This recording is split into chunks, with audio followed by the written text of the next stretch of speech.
तो ज्वर की चिकित्सा में जो सबसे पहले योग बताया गया है, बहुत इम्पोर्टेंट है ये वाइवा के लिए भी। इसमें है आपका षडंग पानीय। षडंग पानीय के आपको द्रव्यों के नाम याद करने हैं। मुस्तक, पर्पट, उशीर, चंदन, उदीच्य, नागरे, शत, शीतम, जलम दद्यात्, पिपासा, ज्वर, शांतय। तो ज्वर में अगर प्यास लग रही है तो उस समय पेशेंट को क्या करना है, आपको षडंग पानीय का पान कराना है बना करके इसको। ये बनता कैसे है ये भी आपकी उसकी विधि को भी याद करना है, क्योंकि ये लिखने के लिए भी आता है। तो पहला है षडंग पानीय, दूसरा है यवागु पान। यवागु पान में आपको क्या करना है, 6 दिन तक पेशेंट को यवागु का पान कराना है। और यवागु पान कराना क्यों जरूरी है, क्योंकि ये जठराग्नि को दीप्त करने के लिए।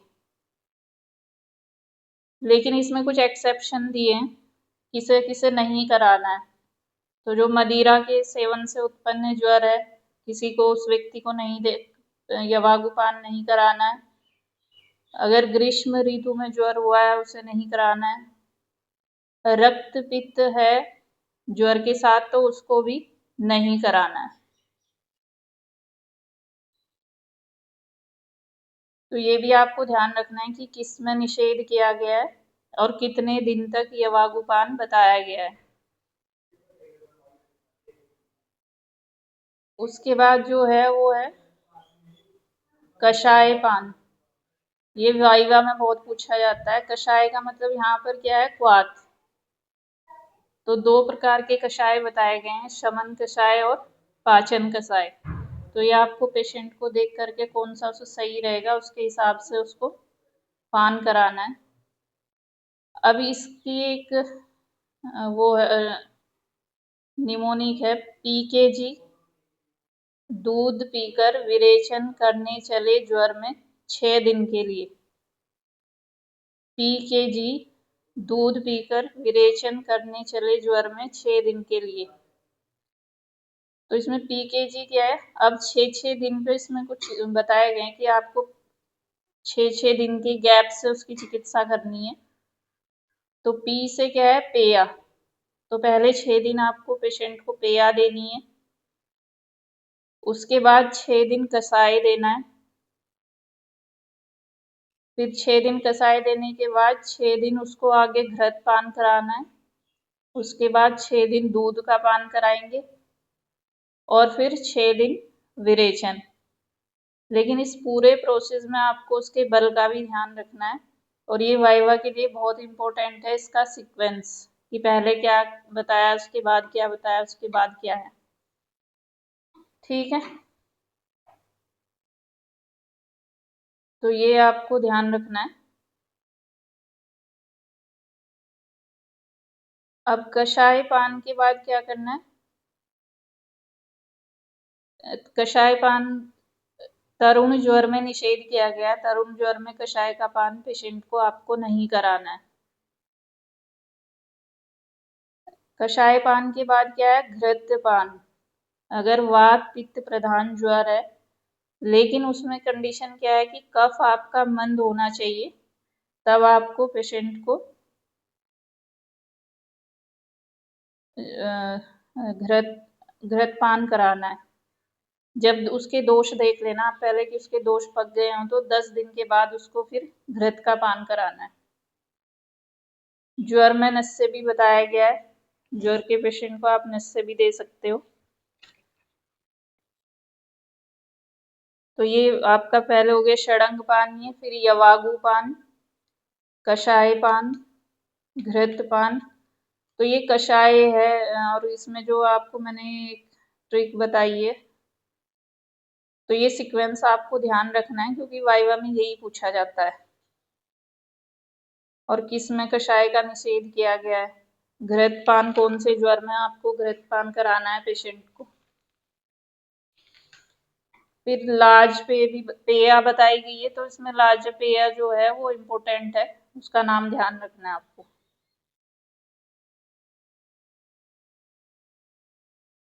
उसके बाद है ज्वर में शाक, तो ये भी बहुत पूछे जाते हैं, ये एमसीक्यू के लिए भी इम्पोर्टेंट है और वाइवा के लिए भी। तो इनके नाम आपको याद रखने हैं, पटोल पत्रम सफलम पुलकम पापचेलिकम करकोटकम कठिल्लम च विद्याच्छाकम ज्वरे हितम। तो ये आपको कौन कौन से शाक है इनके नाम याद रखने हैं। फिर घरमांबू पान बताया गया है।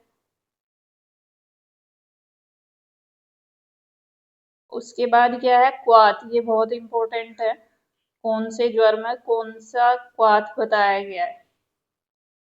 तो जो आपका संतत ज्वर है उसमें कलिंगक क्वाथ बताया गया है। तो आप इसकी टेबल बना सकते हो या वैसे भी याद कर सकते हो जैसा आपको सही लगे। उसके बाद क्या है, सतत ज्वर। सतत ज्वर में आपको बताया है पटोल क्वाथ। अन्य दुष्ट में निम्ब बताया है। तो ये जैसे अन्य दुष्ट में न आ रहा है तो न से निम्ब याद कर सकते हो आप, क्योंकि ये पूछा जाता है इसमें एमसीक्यू में भी और वाइवा में भी। फिर तृतीयक में क्या है, किरात तिक्त। तो तृतीयक में क्या है, ती आ रहा है, तो आपके किरात तिक्त में भी ती आता है। चतुर्थक में क्या है, गुड़ूची। तो गुड़ूची में भी च आ रहा है और चतुर्थक में भी। ऊपर के दो आपको ऐसे ही याद करने पड़ेंगे। संतत में क्या है, कलिंगक, और सतत में क्या है, पटोल।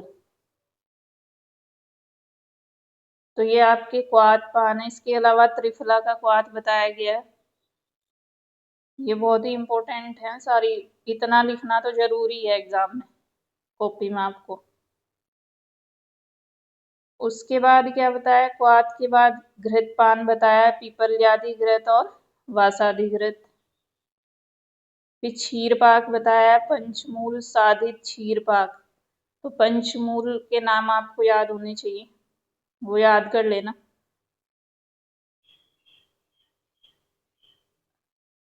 फिर क्या है, दुग्ध पान। ये वाइवा में बहुत पूछा जाता है कि कौन से ज्वर में दुग्ध का पान करने के लिए पेशेंट को निर्देशित किया गया है। तो दुग्ध पान में क्या है आपका, जीर्ण ज्वर में देना है आपको। और ज्वर कितने दिन बाद जीर्ण होता है, ये भी आपको पता होना चाहिए, क्योंकि ये दोनों क्वेश्चन एक साथ पूछे जाते हैं कि जीर्ण ज्वर में श्रेष्ठ चिकित्सा क्या बताई गई है। तो श्रेष्ठ जो है जीर्ण ज्वर के लिए वो है आपका दुग्ध पान। फिर इसमें तेल, तो जो अगर आपका आग्नेय ज्वर है, पेशेंट को गर्मी लग रही है, उष्णता ज्यादा है, तो वहां पर आपको चंदन आदि तेल का प्रयोग करना है। और अगर शीत जन्य ज्वर है, ठंडक करके फीवर आ रहा है, तो वहां पर आपको गुरुवादी तेल का प्रयोग करना है।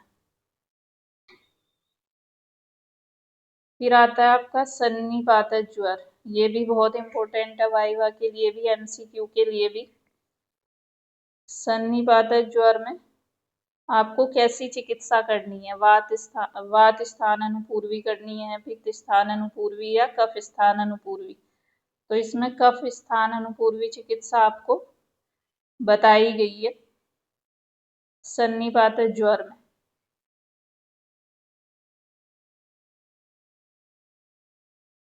फिर ज्वर में आपको बताया गया है कि लंघन कराना है पेशेंट को पहले।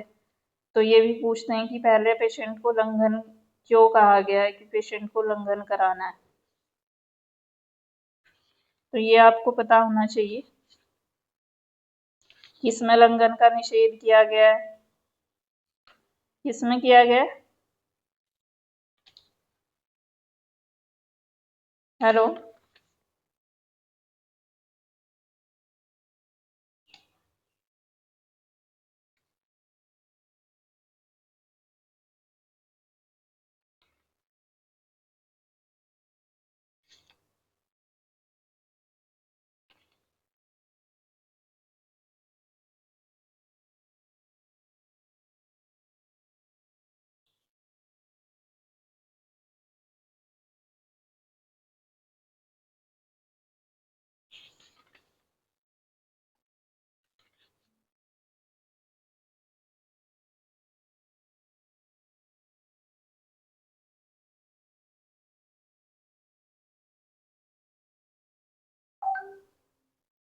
फिर ज्वर में वमन भी बताया गया है।